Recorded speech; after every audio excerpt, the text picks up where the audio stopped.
Bem-vindo ao Podcarro, seu podcast automotivo de baixo orçamento, disponível todo sábado, aonde você quiser ouvir.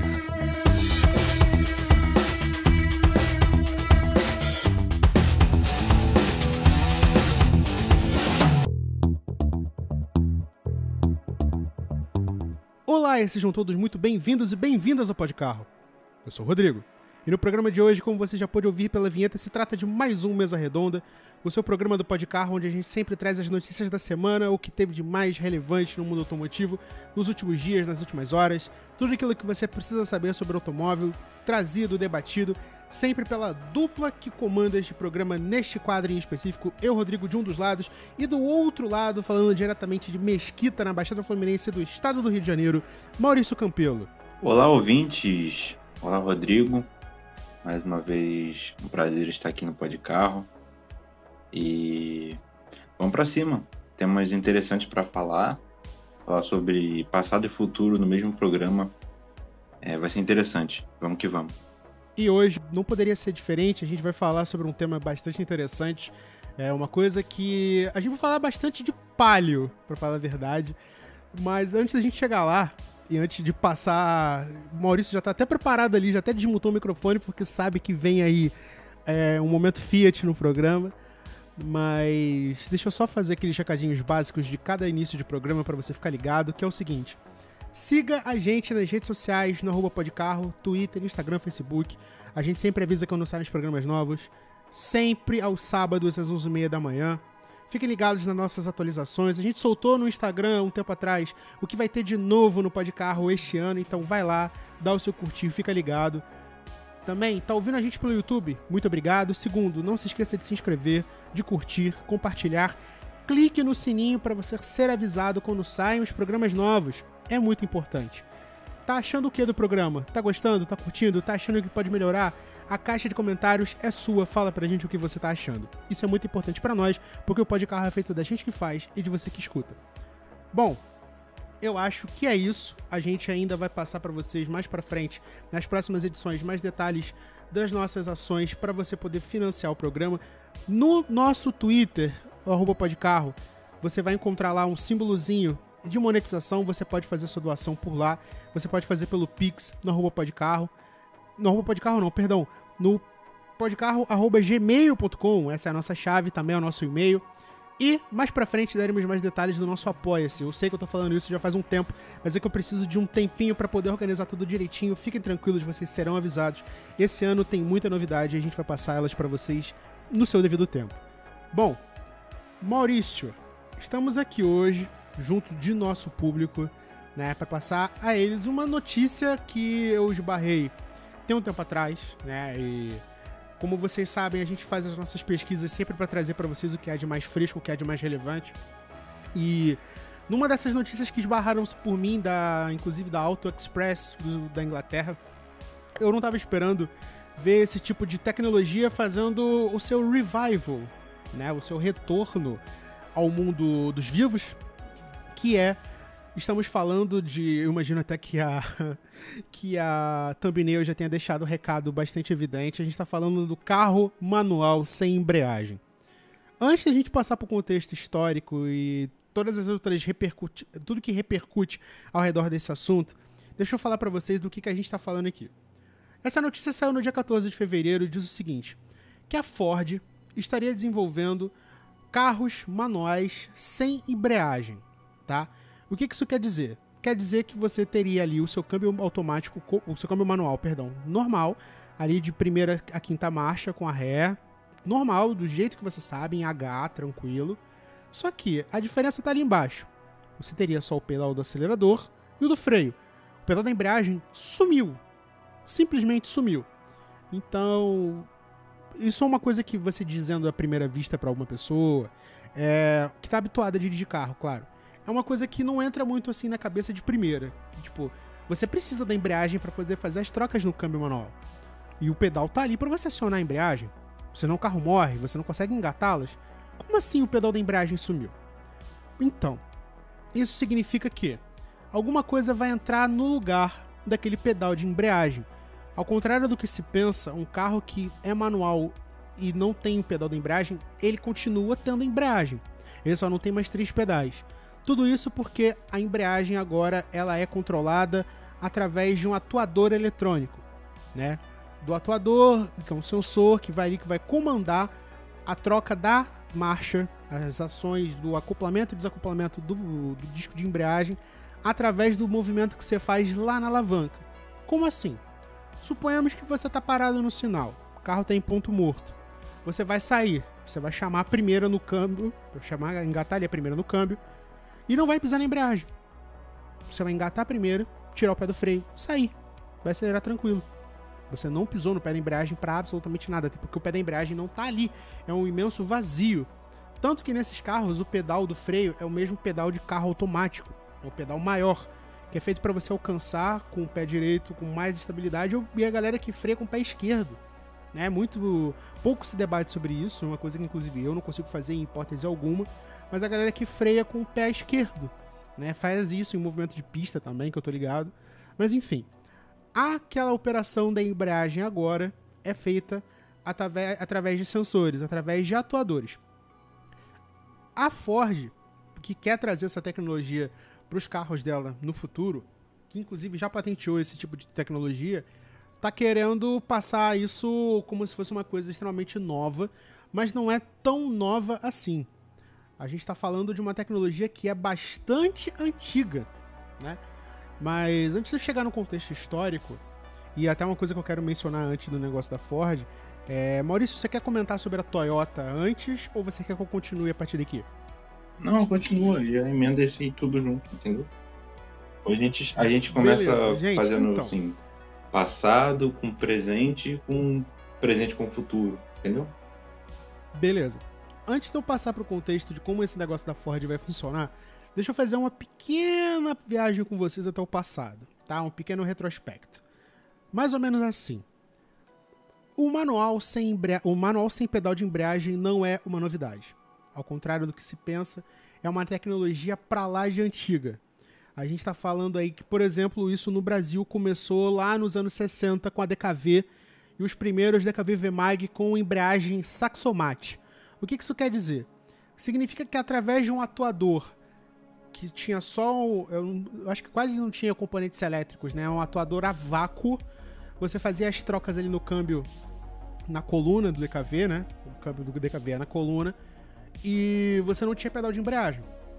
Isso sempre foi tido como um recurso para tirar aquele desconforto do anda e para da cidade, que, venhamos e convenhamos, mesmo a galera que gosta do carro manual, sabe que no trânsito, pesado de preferência, é um porre. Você ficar fazendo aquelas trocas o tempo todo. Desacopla, pisa, engata, desacopla, pisa, engata. É chato. É chato, principalmente se você tem um carro popular e não tá muito acostumado. A galera que tá acostumada não se preocupa. Mas a galera que tá chegando agora é realmente chato. Que as marchas são bem curtas, então primeira, segunda, primeira, segunda, primeira, segunda. Um forte abraço aí, inclusive, para um dos... A gente até postou isso na página do Podcarro no Twitter tem uns dias. Inclusive, se você não segue, você deveria, porque lá onde os memes aparecem primeiro. Do fatídico Siena 6 marchas, né? E um câmbio 1.0, um câmbio para um carro 1.0 de 6 marchas, que as marchas eram tão curtas e para o motor girar legal, você tinha que ficar cambiando o tempo todo. E a galera não gostava de fazer esforço, nunca gostou, e aquilo ali, no final das contas, acabou não sendo um sucesso. Mas enfim, nos anos 60 existia esse projeto, essa opção, melhor dizendo, da embreagem do DKV Saxomat, tá? Que era um atuador a vácuo que fazia o papel de acoplar e desacoplar a embreagem sem precisar do pedal e você cambiando ali tranquilamente. Isso na época era mais voltado a pessoas com deficiência física e por alguma razão a mulheres, né? A grande propaganda machista dos anos 60. E dito como se aquilo ali pra você fazer menos esforço e tal, sendo que, enfim, é uma coisa que não vingou, porque na verdade você tá falando de uma tecnologia que pra muitos é vista como uma espécie de bruxaria, né? Como é que você vai fazer isso num carro que não tem o pedal da embreagem? Isso parece uma coisa difícil demais de operar, e isso entrou num limbo, basicamente, porque se você tinha dinheiro, você comprava um carro automático.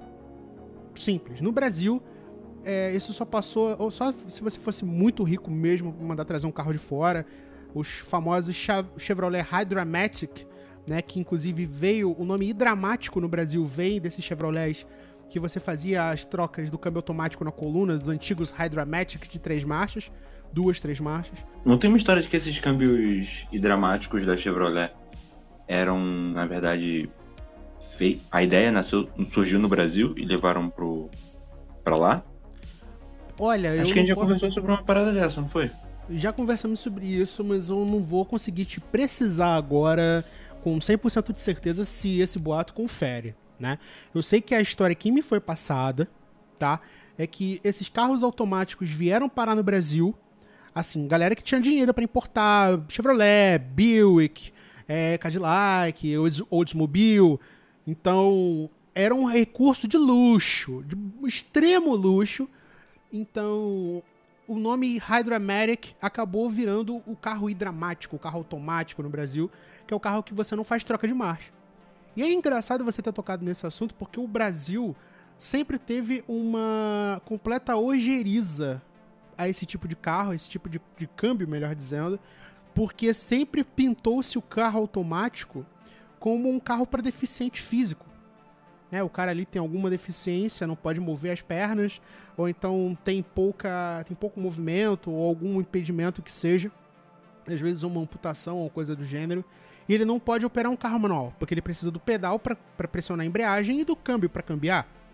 Então, por muitos e muitos anos, o carro automático sofreu com o preconceito de ser um carro para deficientes, como se isso fosse um problema, né? E também que dizia-se que a manutenção era um bicho de 7 cabeças e que era absurdo e que automático significa que é eletrônico e vai quebrar. E a gente sabe que hoje o câmbio automático, de fato, tem uma manutenção mais cara que o câmbio manual, mas é porque ele tem algumas peças ali que são mais caras. A gente está falando de conversor de torque, a gente está falando de um óleo específico, enfim, né? Câmbios mais modernos têm sensores, né, de sensores de temperatura, tem sensores para evitar a troca de uma marcha errada. Enfim, a gente sabe que o câmbio automático é um câmbio mais melindroso, que tem uma manutenção... Rapaziada, tem que trocar óleo de câmbio automático, sim, e de manual também. Embora tem gente aí que não é chegada na ideia. Exatamente. A gente não tem idade, mas a gente tem a razão para dizer isso. Faça a manutenção corretamente do seu carro, tá? Troca óleo de câmbio, sim. Existe um mito de que não se troca, só que é aquele negócio. Quem tem o carro é dono de si, sabe a quilometragem que tem. Se você tá pegando um carro muito rodado, é interessante verificar o nível, fazer a troca, tá? Vale pro manual também, porque... Se você pega um carro manual que ficou muito tempo parado, o câmbio trava, eu já vi isso acontecer. Câmbio travado porque o óleo tá velho. Gente, não tem... Aqui não é ninguém tentando empurrar fatos... tirados da cabeça, vozes da minha cabeça, não. A gente tá falando de coisas com propriedade. O Maurício, por exemplo, o pai dele é mecânico, ele tá na oficina todos os dias, ele tá vendo as coisas, tá? A gente tá trazendo fatos aqui pra vocês. Eu sei que não convém muito ser factual aqui, mas a gente faz na hora que tem que fazer. E é verdade, tá? A manutenção tem que ser levada à risca, não entra nesses causos de, é picaretagem, não sei o que, é errado. Não. Toma ciência, verifica, tá preocupado? Vai lá e troca. Não é um óleo que você troca a 10 mil quilômetros, é fato. Tem uma vida longa bem maior, uma vida útil maior, mas você tem que estar prestando atenção. Porque a manutenção em carro não se pode desleixar. Tem que fazer. Beleza? Putz, até me perdi agora. O que eu tava falando era do câmbio automático. Tá. Mas enfim. Carro automático no Brasil sempre foi uma coisa para poucas pessoas, né? Acho que o primeiro carro com câmbio automático feito no Brasil foi o Galaxy, né? Ford Galaxy. Inclusive, baita carro, literalmente. Mas, assim, sempre foi uma coisa para poucas pessoas. Depois vieram os Opalas, depois vieram... Acho que a Volkswagen demorou muito para oferecer um câmbio automático, né? Enfim... Quem apresentou foi o Galaxy, depois a linha Opala, Fiat nunca teve, Ford já falei, né? Enfim, só carros de luxo, né? O Galaxy, o Opala, eu não sei se as Alfa tiveram, não vou botar minha mão no fogo. Eu sei que um monte de carro derivado do Opala teve câmbio automático, né? Principalmente carro de luxo, Santa Matilde eu acho que teve também. Depois Volkswagen apresentou no Santana. É verdade, o Santana teve câmbio automático. Inclusive, o Santana Executivo, mas antes já tinha também. Era um câmbio de 3 marchas, era um negócio bizarro. Chevrolet já oferecia no Opala também, 3, 4 marchas, sei lá. E Dodge teve câmbio automático, verdade. Grande Dodge. Infelizmente morreu aí de um peido errado que a Volkswagen deu, mas enfim. Enfim, câmbio automático sempre foi pra quem tinha dinheiro e quem podia pagar. Fato é esse. E voltando à síntese do assunto, a gente já se perdeu. O câmbio manual sem o pedal da embreagem era uma coisa tida assim como, sei lá, só o DKV tinha isso nos anos 60. DKV acabou, foi absorvida pela Volks e isso sumiu. Literalmente sumiu do mercado brasileiro até aparecer na classe A, né? Até mandar um salve agora, mas é errado. Na classe A e, tipo, era um opcional bem caro mesmo, a Mercedes classe A. Era um opcional de, sei lá, de R$1.000 na época. E nos anos 90, R$1.000 literalmente 10 vezes o salário mínimo. Então, a gente tá falando de uma coisa que é um opcional que custava 10 vezes mais um salário mínimo. E quem tinha dinheiro pra comprar uma classe A na época realmente não se importava. Mas, eis que entra a razão. Inclusive, é até cômico o Maurício estar aqui, pois iremos falar de um carro que ele já teve, não esta versão, mas falaremos do Palio Citymatic, né? Que foi o primeiro, segundo a Fiat, claro, o primeiro carro 1.0 do mundo com... Não, Fiat, tá errado. Não foi o primeiro carro 1.0. Não foi porque o DKV nos anos 60 já tinha embreagem por acionamento a vácuo, né? Pode ser que seja o primeiro carro urbano 1.0 do mundo com atuador eletrônico para fazer as trocas. Enfim, para esse Citymatic também não tinha pedal de embreagem. O que era isso no caso do Palio? A gente está falando que realmente foi a primeira vez, segundo a Fiat, que isso foi apresentado num carro de 1000 cilindradas, que era o Palio 1.0. Se eu não me engano, era só na versão LX, que era aquela mais bolada, pintura metálica. Se eu bobear, eu botei a foto aí no vídeo, vamos ver, vai depender da minha boa vontade. Então, era uma versão de luxo, basicamente, e que tinha essa benesse, assim, de você ter o câmbio ali com as suas 5 marchas normais, o pedalzão de freio do carro automático e a ausência do pedal de embreagem. No caso do Palio, as trocas eram feitas através de um sistema eletrônico, que era uma central eletrônica ali que monitorava a embreagem constantemente e passava as informações vindas de diversos sensores no veículo e um atuador com unidade eletrônica, né, que ali ia ser responsável por acionar a embreagem justamente com a interface que estava comandando ali a central eletrônica. A embreagem por si só era normal, a mesma de um Palio, de um Siena comuns, né? E o que acionava a embreagem era o mesmo fluido do freio. Então, teoricamente, a gente está falando ali de uma manutenção que não seria muito complicada de se fazer, né? Na prática ali, tinha tudo para ser muito conveniente e tal. A gente está falando ali de um carro que é basicamente aquilo que eu falei lá na frente. Você está em ponto morto, você chama primeiro ali, o atuador vai engatar a embreagem lá, tu vai tirar o pé do freio, vai acelerar, vai sair. Para fazer as trocas andando, tira o pé do acelerador, troca, como se você fosse pisar no pedal da embreagem, entendeu? Você não pode fazer, como é que é o nome? Flat shift, né? Engatar com o pedal acelerando, até porque o atuador não ia entender legal. E esse sistema ali ia controlar a embreagem de acordo com a pressão no acelerador, enfim. Conforme as condições do peso do carro também, eu imagino, né? Se você estivesse numa clive ali, numa subida, numa descida, ele ia entender pro carro sair em segunda, um negócio de louco, sabe? Bastante tecnológico e considerando que a gente tá falando de um Fiat Palio, era uma coisa bastante tecnológica. Eu fui ler uns reviews aqui falando que na época o carro era imorrível. Essa palavra não existe, eu inventei agora. Que o carro não morre, porque o sistema permite que você queime a embreagem ali, e como você não tem que calcular o ponto, quem calcula é o atuador, o carro não morre. Então seria uma coisa maravilhosa pra galera que tá aprendendo a dirigir, que não tem muito aquela questão de dirigir esportivamente.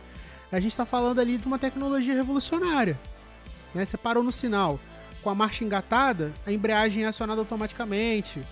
Para desligar o carro, você tem que desligar com o carro, acho que com o carro em ponto morto, mas se você estiver parado numa descida, ele deixa você desligar engatado. Enfim, loucura.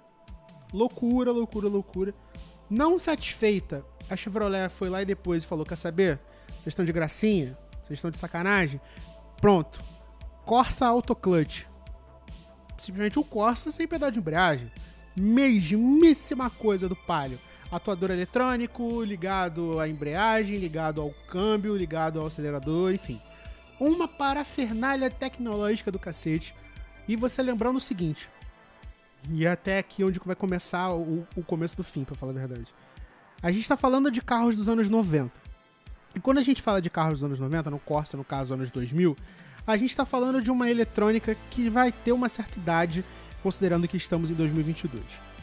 Se hoje eu já tô sofrendo com a elétrica do meu Gol 95, imagina você, feliz proprietário de um carro desses, que tem um atuador eletrônico, e já é o segundo, terceiro dono, ou então é o mesmo dono toda a vida e usou esse carro como tem que se usar, né? Como um daily, como ele foi feito para ser usado. Imagina você tentar trocar esse atuador hoje numa concessionária. Imagina você tentar fazer uma manutenção dessas num mecânico que está acostumado a trocar embreagens comuns. Às vezes ele vai resolver a troca da embreagem ali para você, a troca do disco, né, do platô, mas não vai saber resolver a questão dos atuadores, dos sensores e tudo mais. E até entra agora numa questão sobre a problemática desses motores. Desses câmbios. A gente está falando de, basicamente, sensores que vão deteriorar com o tempo, e é isso que dificultou esse tempo todo como é que eu posso dizer? A manutenção desses carros. Porque assim, a gente está falando de um país que já não é muito afeito a manutenções, isso vocês já sabem bem. Então, as pessoas não completam nem mesmo o óleo do motor. Como o Maurício sabiamente apontou, óleo de câmbio nunca vão olhar. Tem gente até que desestimula que se olhe o óleo. Né, olhar o óleo, mas enfim, vocês entenderam. Então, esses carros devem ter sido extremamente negligenciados. E outra, é uma tecnologia que pega despercebido o consumidor, porque em contexto de Brasil, claro, porque a gente está falando de uma coisa que parece de outro mundo. Como assim eu vou ter um câmbio manual que eu não preciso de pedal de embreagem? Eu posso gastar um pouco mais e comprar um carro automático? E se isso quebrar? E os atuadores? E os sensores? O Palio, por exemplo, tinha um sensor que, se você tentasse engatar a marcha errada, ele fazia um aviso sonoro. Será que esse sensor vai continuar funcionando daqui a 200 mil quilômetros? No quarto dono? Nunca se sabe.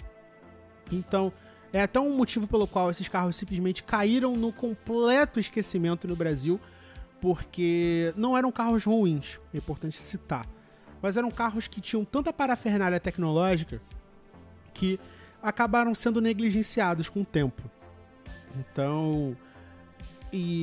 Então é muito complicado você ver esses carros rodando. Eu só vi um Palio Citymatic uma vez na minha vida, inclusive foi aqui perto de casa.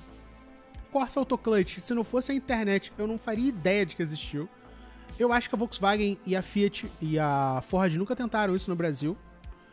Embora a Ford, enfim, tenha praticamente morrido e a Volkswagen tenha tido umas decisões bastante estranhas com motores 1.0 nos anos 2000, nos anos 90 também, mas isso não vem ao caso. Mas é estranho ver como esses carros não decolaram. Uma tecnologia que tinha tudo para dar certo, mas que de certa forma acabou caindo no ostracismo e no esquecimento, justamente pela dificuldade da manutenção e do desinteresse do público. Mas vamos ao contraponto, né? Foi um tempão falando sobre coisas ruins relacionadas a essa tecnologia, mas a gente está aqui hoje para falar também das novidades, né? Essa notícia da Ford me despertou esse negócio, inclusive eu já vou trazer esse contraponto, mas antes eu sei que a Toyota estava desenvolvendo um negócio relativamente parecido, mas para carros elétricos. O que você sabe sobre isso, Maurício? Então, mais uma vez eu vou lembrar o fato aqui de que o senhor Akio Toyoda, além de ser um entusiasta de automóveis e ganhar muito dinheiro com eles, porque ele é o presidente / dono da Toyota, ele já participou de competição dirigindo Toyotas, óbvio. Acho que no caso foi o Lexus. LFA. Mas ele é muito ligado ao automobilismo e ele se comprometeu através da Toyota Gazoo Racing a continuar fazendo carros esportivos, continuar fazendo carro para entusiasta.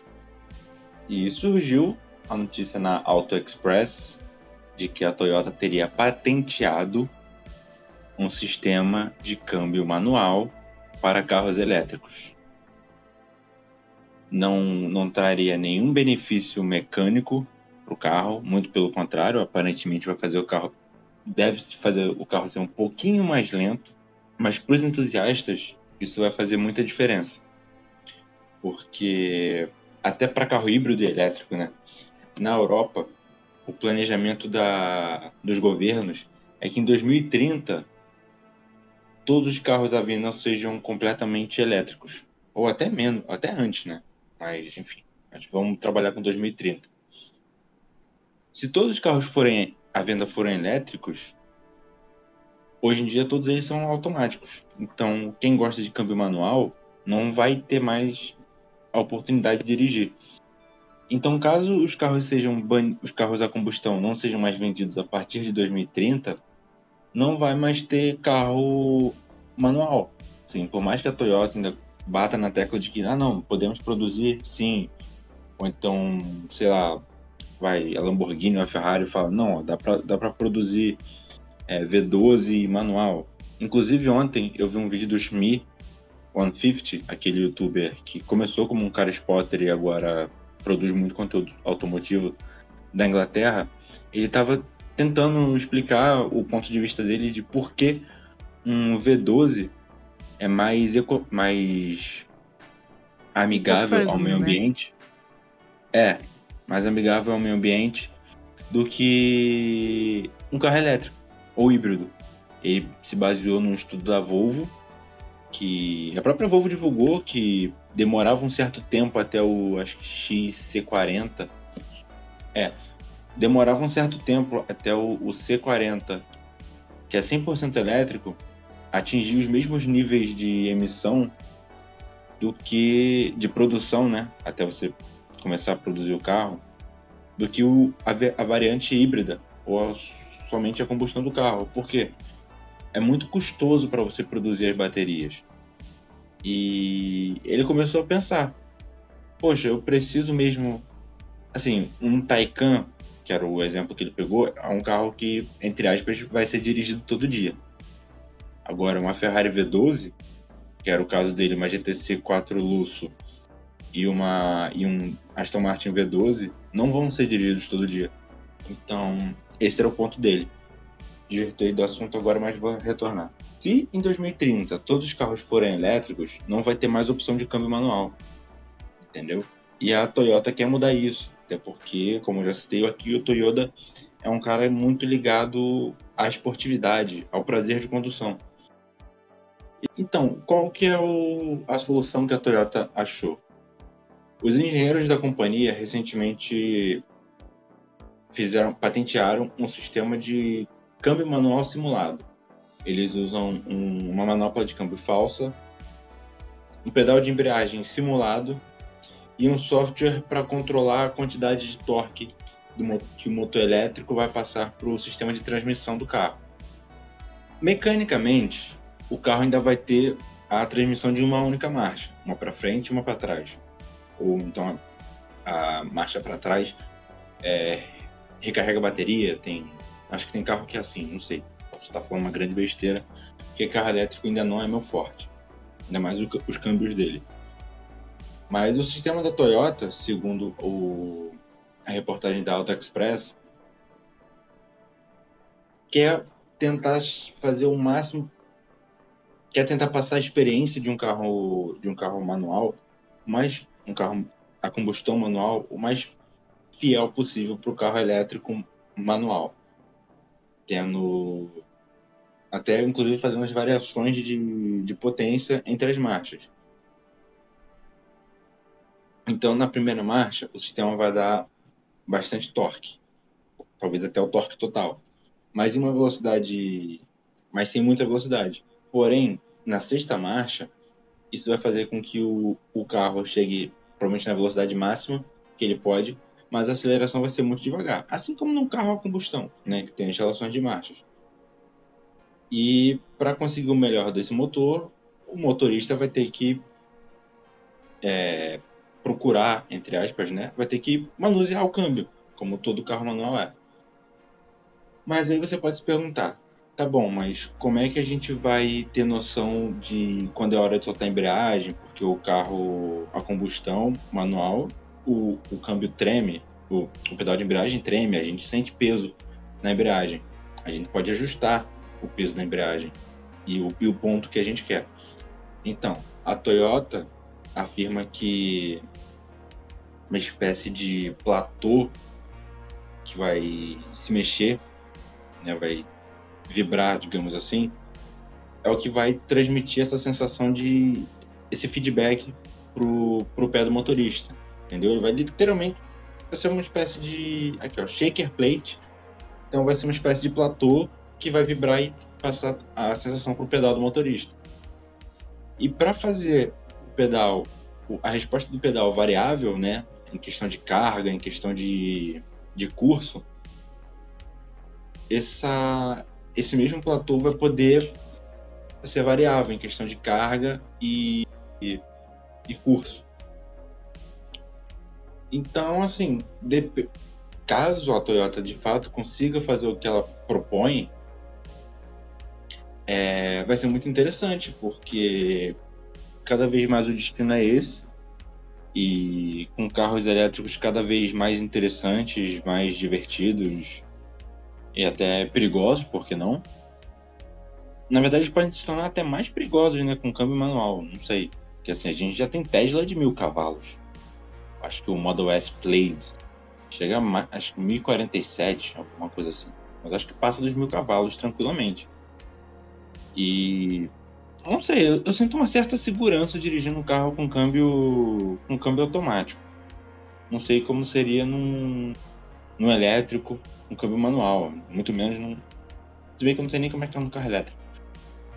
Inclusive, alô marcas, se quiserem proporcionar essa experiência para o grupo Pode Carro, entre em contato. Mas, assim, eu acho a ideia brilhante. Eu acho que, como toda tecnologia, tem que começar de algum lugar. E como a Toyota, né, iniciou com os carros híbridos, podemos dizer assim, com Prius, foi o primeiro híbrido em massa produzido, eu acho que eles já devem ter essa ideia há bastante tempo. E é legal ver que estão se movendo pra, assim, não é solucionar um problema, mas é o que faz até muita gente torcer o pescoço. Torcer o pescoço não. Fechar a cara para carro híbrido ou elétrico, né? Porque tem muita gente que só gosta de dirigir carro manual. Olha, eu tenho um contraponto para fazer sobre essa questão, mas enfim, uma coisa que é muito interessante que você falou é a questão de que isso também seria visto como uma forma de colocar tornar-se mais aprazível pro dono pro antigo dono de carro que agora tá tendo um elétrico, né, por qualquer razão que seja, e não querer perder a magia do câmbio manual. Por um lado é ótimo, eu acho que é legal empresas que respeitem esse nosso intuito de querer dirigir câmbio manual pelo resto da vida, até porque isso é uma escolha, por mais que o câmbio automático seja o mais, como é que eu posso dizer? O mais cômodo, né? Tem gente que quer ter essa experiência do câmbio manual e isso eu não vou tirar. O que eu estava tentando dizer anteriormente é que já existem empresas no mundo que mexem, fazem, por exemplo, restauração de veículos antigos e colocam motores elétricos que tem câmbio manual. Muito recentemente eu vi o Rory Reid falando sobre um Porsche 356 que agora é elétrico, com um motor de 98 cavalos, se eu não me engano, que era a potência que esses carros tinham na época, com um câmbio manual. Então, pedal de embreagem e os engates para poder transferirem o torque do motor elétrico para as rodas. Então, não é uma tecnologia tão distante assim de se fazer, mas, sei lá, eu não sei exatamente de que maneira isso se daria ao longo prazo. É aqui que eu trago a questão. A gente tá falando... Assim, antes de chegar nessa questão, eu acho que é muito complicado você fazer uma coisa para um nicho e você fazer isso em massa, né? Tanto que os kits de conversão de carro para clássicos, para tornar clássicos elétricos, vem muito de marcas independentes, né? Porque acaba sendo uma coisa menor, você tem até um contato muito mais próximo com o cliente. E é diferente de você fazer isso, sei lá, a BMW falando, ó, vamos fazer aqui um kit para tornar a sua série 3, sei lá, E30 elétrica. Assim, quantas série 3 E30 venderam ao redor do mundo? Sabe? É muita coisa. E pode ser que muita gente queira. Então, acho que o maior desafio para as marcas é fazer isso viável para as massas, entendeu? Enquanto sendo uma coisa fora de série, digamos assim, eu acho que acaba sendo até tranquilo para as pequenas empresas. Nesse contexto faz todo sentido. Até faz um contraponto com o que eu falei do 356, que eu acho até que é uma releitura legal, né? É óbvio que a gente tá falando ali de um negócio que é terrivelmente inacessível para nós, né? A gente tá falando ali de libras e libras e libras, mas, sei lá, eu acho que seria interessante. Mas agora nos atentando de novo para a questão do manual sem embreagem, tá? É óbvio que o contraponto da Toyota é bastante interessante, porque tá tocando numa questão que para nós seria o primordial, que é respeitar o fato de que o entusiasta quer continuar dirigindo o câmbio manual, pela questão da esportividade, por qualquer razão que seja, pela preferência, enfim. Mas a questão da Ford, né, que é até o porquê que eu reuni o Maurício aqui hoje, eu fico muito preocupado sobre, até a questão do elétrico também, tá? Só pra citar. É o longo prazo. Por quê? No longo prazo a gente tá falando que esses carros vão ganhar idade, isso é fato, né? Eles vão envelhecer e com o passar dos anos, quando esses carros ficarem finalmente acessíveis para nós, eles podem se tornar verdadeiras bombas. Por quê? Voltando lá no contraponto do Palio, do Corsa, esses atuadores têm data de validade. São componentes eletrônicos e esses componentes não foram feitos para durar, porque a gente vive numa época de obsolescência programada. É por isso que o teu telefone não dura 5 anos na tua mão. A não ser que você seja, sei lá, tipo minha mãe, que usa o telefone só um pouquinho, o telefone dela dura 5, 6, 7 anos e só fica ruim porque o telefone tem data para ficar ruim, né? Ele é programado para ficar ruim. Então, até porque fica mais lento, surgem novas tecnologias, enfim, não vou entrar nesse mérito. Mas eu vejo isso da mesma forma que se via com o Palio, com o Corsa. Esses troços têm idade, isso vai ficar ruim. Em algum momento isso vai tornar uma condução bastante ruim pro futuro proprietário, né? Pro terceiro, pro quarto, pro quinto dono. Mas antes de eu fechar nesse ponto aqui, eu quero voltar num negócio, que é uma coisa até que eu queria comentar com o Maurício. Esse negócio dos sensores. No caso da Ford, que a gente já sabe que tomou aquela decisão de fazer só SUV e que por alguma razão vai fazer carros com motores a combustão ainda, né? Então, qual é o sentido deles fazerem carros sem o pedal de embreagem, manuais, né? Se o futuro teoricamente é elétrico, por que carros manuais sem pedal de embreagem? Qual é a comodidade disso? E uma das coisas que eu queria destacar naquela matéria é que você pode fazer trocas mais rápidas. Num carro com embreagem, sem pedal de embreagem, você não pode fazer aquelas trocas metido a piloto, né, que a gente faz nos nossos carros extremamente populares, no meu Gol, o Maurício no Palio dele. Mas nesses carros da Ford você vai poder, porque os sensores não estão só no trambulador, estão no pomo do câmbio. Como assim? Da forma como você pega e Nossa, isso fora de contexto vai ficar horrível. A forma como você dá uma pegada no câmbio, consegue passar pro atuador a forma como você tá fazendo a troca. Se ela é uma troca rápida, se ela é uma troca devagar. Então, é um pouco estranho.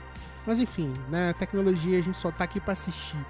Mas assim, vamos botar agora no contexto daquilo que eu falei alguns minutos atrás.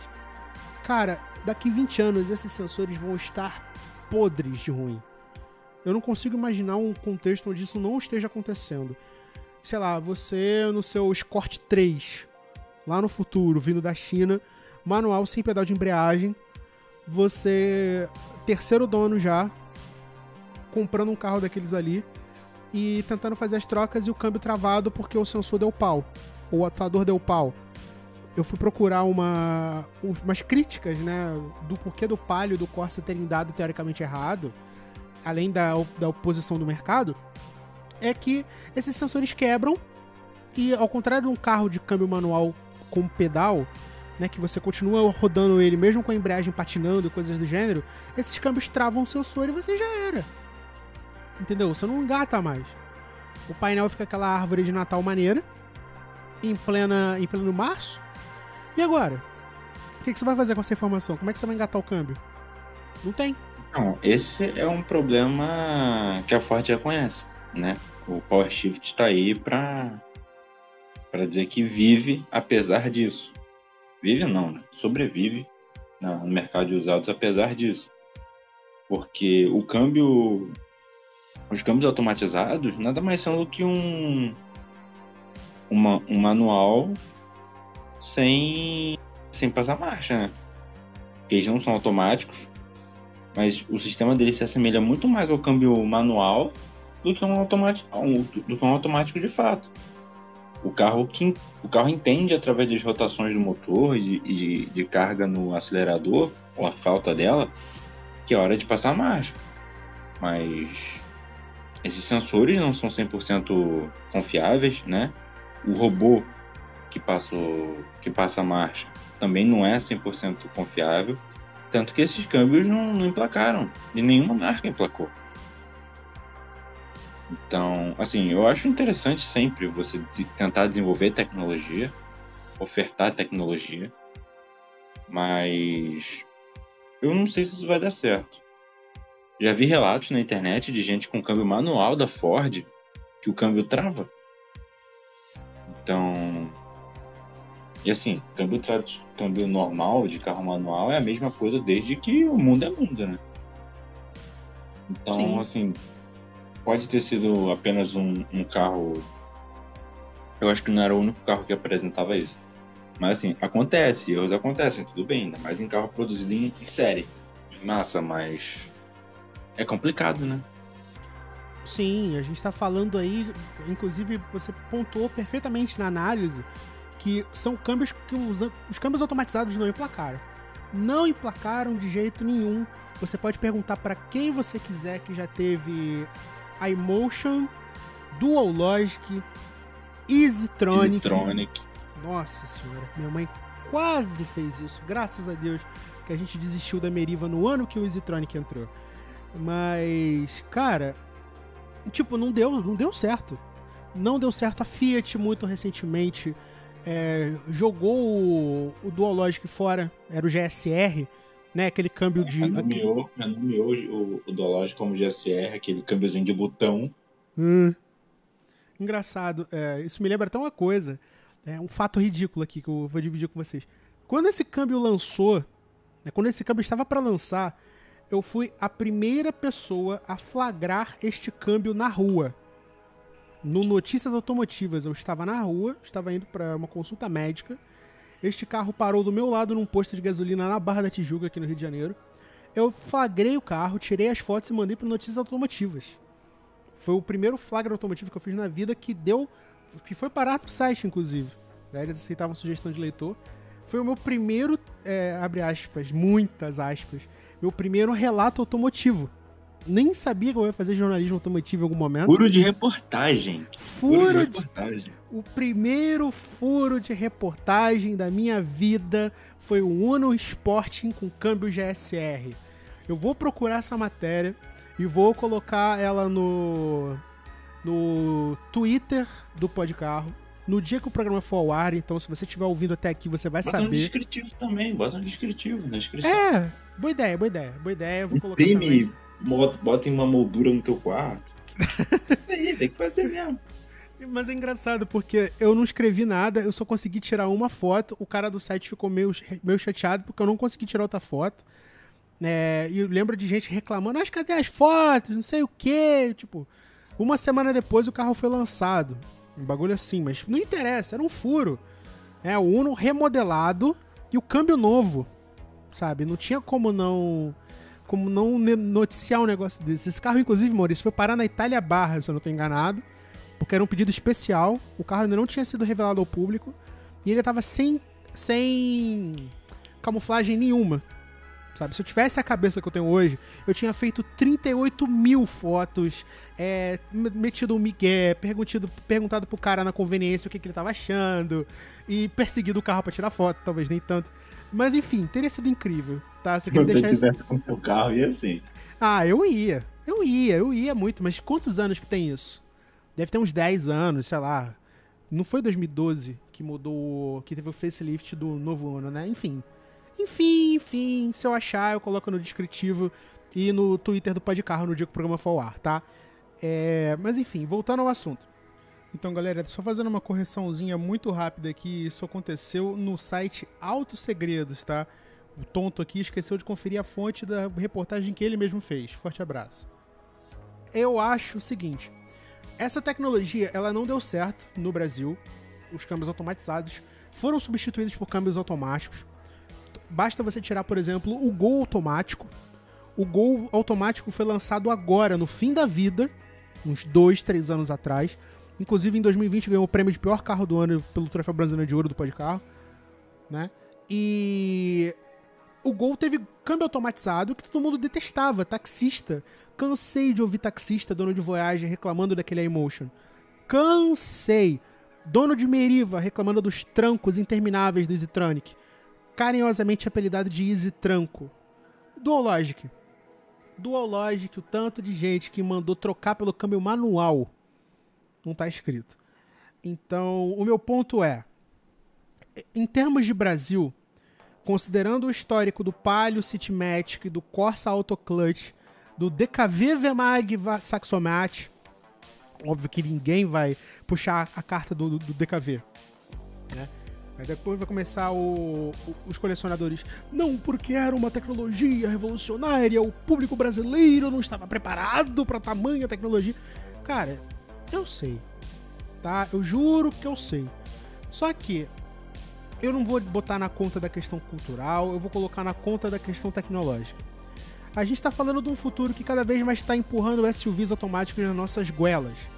Então, você quer um carro manual, ou você está querendo uma condução mais esportiva, ou você é um cara que quer um carro mais barato. Tá aí o novo Virtus, que era uma notícia que a gente ia trazer hoje, mas não deu tempo, porque o tema era muito extenso, que virá para o Brasil com o motor do Up TSI manual.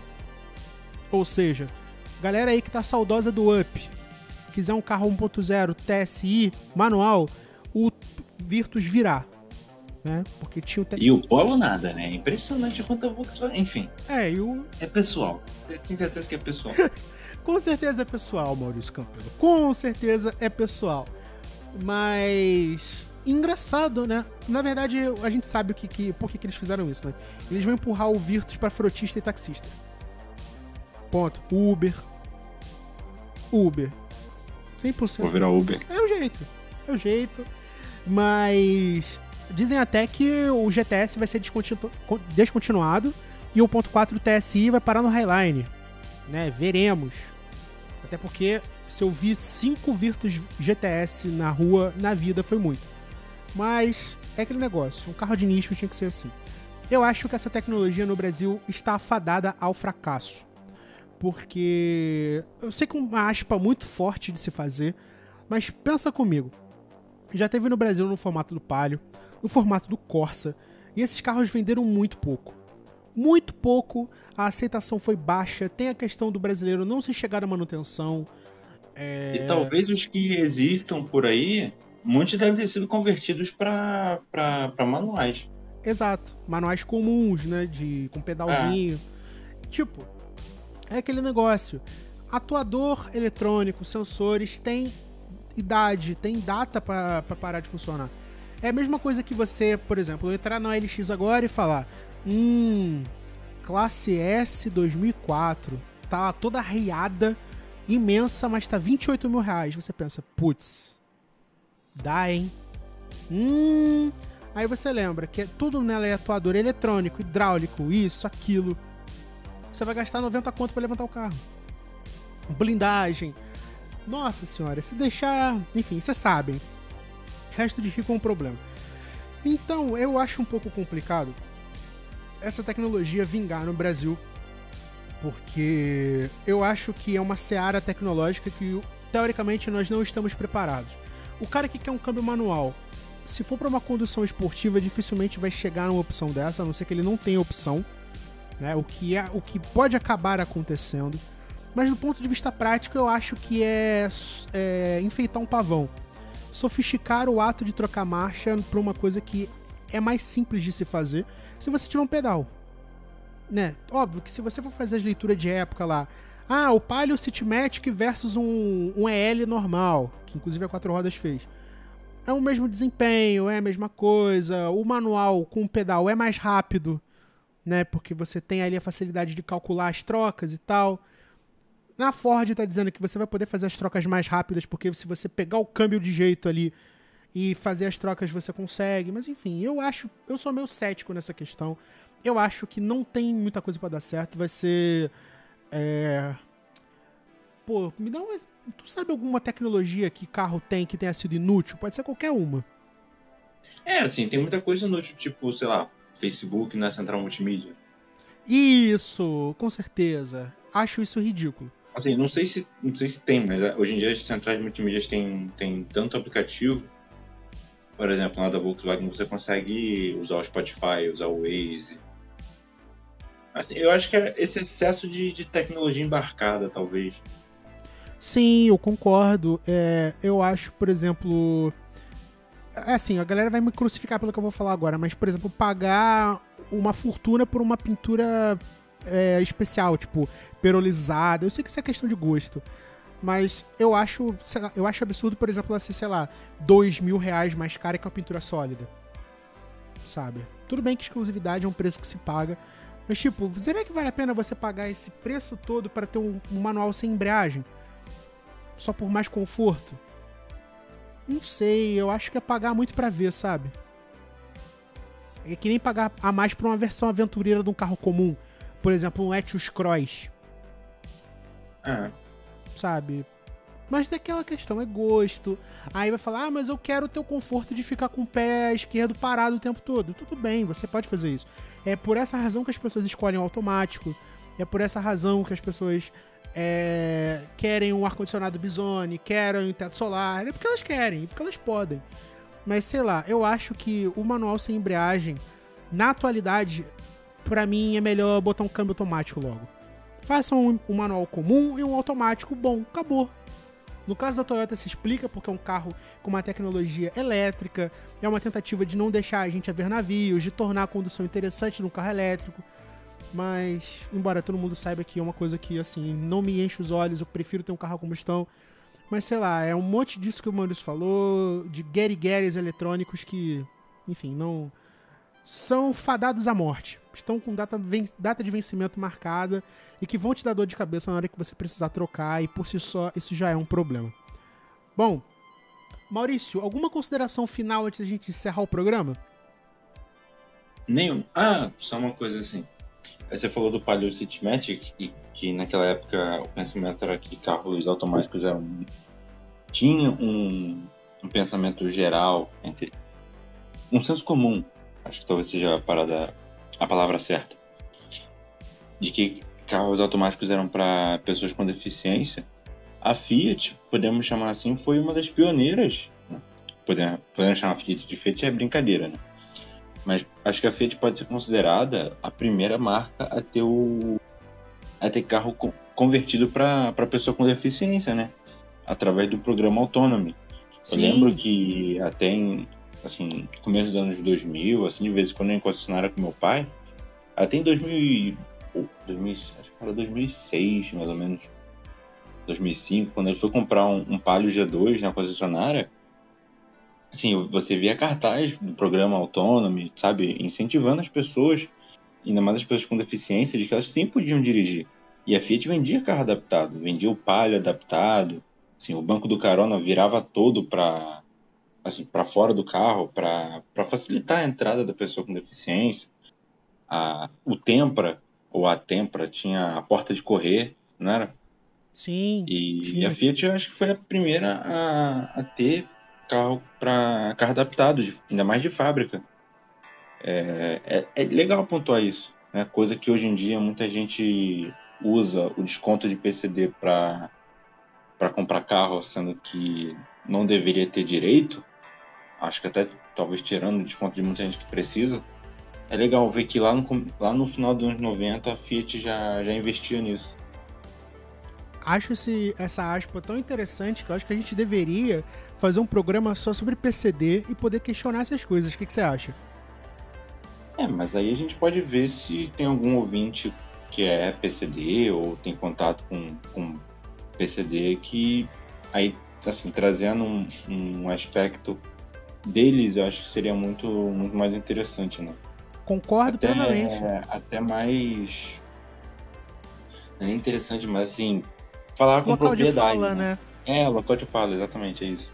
Então, gente, deixando um recado aqui. Primeiro, se você ouviu até aqui, forte abraço. Segundo, você aí tem contato com o PCD, ou ou é pai e mãe, quiser enviar as suas ponderações, as suas opiniões pra gente, manda mensagem, me chama na DM, @THERTLima, o Maurício vai deixar as dele depois. Manda no programa, no @podcarro, Envia para Twitter, Instagram. conhecido, ou então passa o contato pra gente.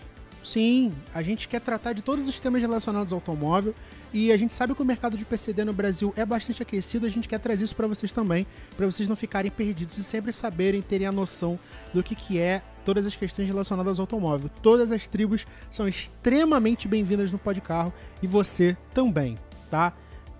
Primeiro, agradecer ao Maurício por ter participado de mais um Mesa Redonda, ele que comanda o programa aqui junto comigo nesse quadro. Obrigado a todo mundo que escutou. Se você quiser fortalecer a gente lá, quiser ajudar o programa, o nosso Pix é podcarro@gmail.com. Se você quiser doar por PicPay, vai lá no nosso Twitter, twitter.com/podcarro, tá? Tá o nosso íconezinho lá embaixo da opção de seguir, tá lá a cédulazinha financeira. Você clica lá, a gente aceita qualquer valor de muito bom grado, tá? Se você quiser deixar uma mensagem, a gente lê aqui no programa. E não se esqueça de que a sua revista eletrônica automotiva semanal vai sempre ao ar aos sábados, às 11h30 da manhã. Quiser trocar uma ideia comigo, é na @THERTLima em todas as redes sociais.